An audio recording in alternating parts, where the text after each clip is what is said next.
There's a magical moment when you're doing something that scares you. That moment where your blood turns to ice and you run as fast as you can, too afraid that if you stop, if you turn around, it could be your doom. When a game has the ability to trigger your adrenaline response, it's considered scary, exciting. But what would you consider a game that triggers a feeling of loneliness, of dread? In the late 1900s, off the coattails of Capcom's incredibly successful Resident Evil game, a team of inexperienced developers would go on to craft one of the most influential horror games of all time. Silent Hill is Konami's mysterious game that explores themes of trauma, isolation, and helplessness, truly capturing the feeling of dread and packaging it to you in a way that offers just a bit of hope. Short-lived depending on the ending you receive, but the hope is there nonetheless. A dangling carrot.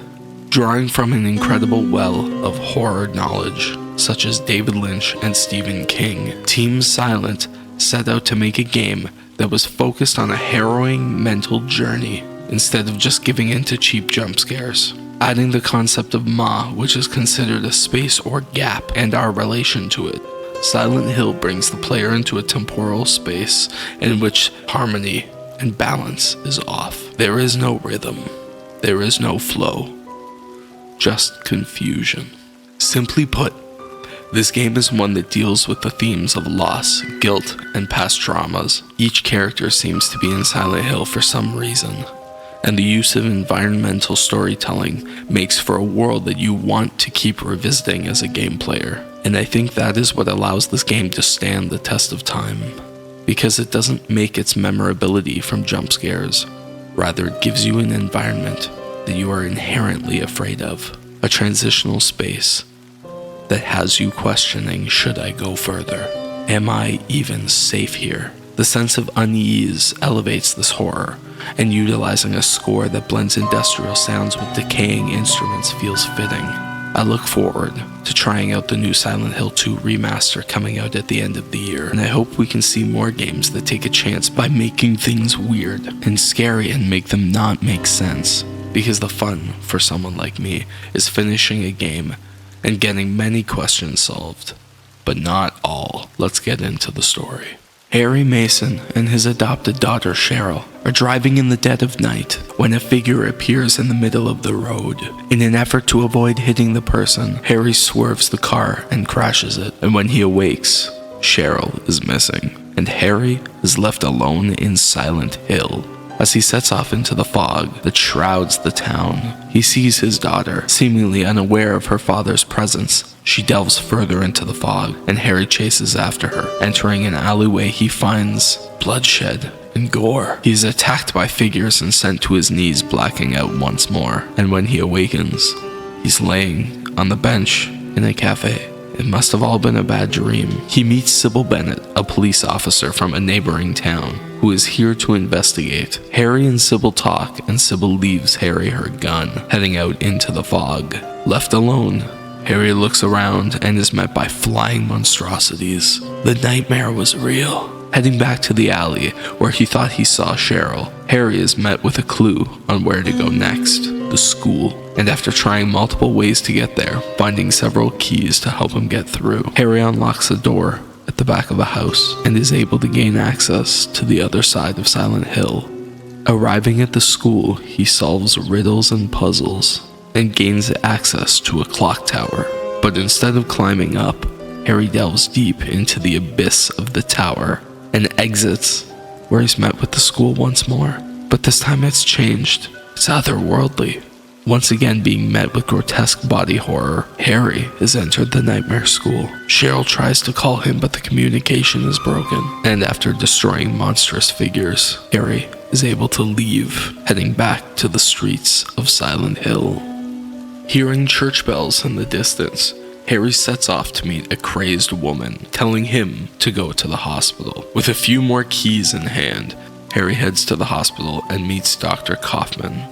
Interestingly, even the doctor of the town doesn't know what's going on. Harry continues to investigate while he has visions of a girl. when suddenly the hospital turns into the nightmare world once again. Harry finds a picture of the girl from his visions, Alessa, and he meets a nurse, Lisa, who also doesn't know what's happening in this place. Harry passes out once more and wakes up in a regular hospital, and the woman from the church is there. She says the town is being devoured. Her name is Dahlia, and though she speaks confusing, she tells Harry, "You must stop the seal from being put together or else." Harry heeds her warning and attempts to find the other church when he meets police officer Sybil once more, and the news isn't good. Every entrance and exit to the town is blocked, and the phone lines are down, the radios don't work, and they are completely cut off from the rest of civilization. Harry heads into a hole in the wall and finds the other church. It activates its power, sending him back to the Nightmare Hospital. And this acts as an incredible part of the story, where Lisa, the nurse, greets him and tells him the story of Silent Hill. Dahlia had a daughter who was burned to death, and Silent Hill is also home to a cult. Between fainting and seeing images of his daughter on the television screens, Harry might be slowly losing his sanity. He thinks Cheryl is at the lake, and he travels through the sewers to get there. Harry saves Dr. Kaufman from being attacked by a monster and enters the nightmare world once again, where police officer Sybil has turned into a possessed boss. Harry saves her.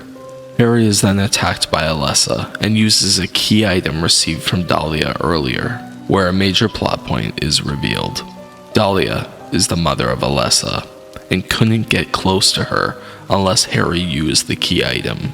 And now, Dahlia has access to Alessa. Harry faints once again and is awoken by Nurse Lisa. Harry navigates whatever this place is and finds himself in a room that plays back memories, echoes of the past, where he learns that he found Cheryl, his adopted daughter, the same day something terrible happened at Silent Hill. Harry meets up with Dahlia and Alessa's seemingly weakened spirit, and he demands the truth.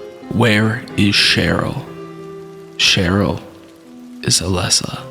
Well, not entirely, but in fact, during a ritual, Alessa tried to save herself by separating, preventing the birth of a demon. Half of Alessa remained a spirit in Silent Hill, and the other half manifested itself as Cheryl. Being lured back to Silent Hill, Cheryl and Alessa merge together once again, and the demon is brought back to destroy the world. Now, depending on the actions you took throughout the game, your ending may be vastly different. Harry may have gotten into a car crash alone, and this is his dying dream. Or Harry loses Cheryl, but Sybil and him escape. Another ending is Alessa lets Cheryl and Harry both escape.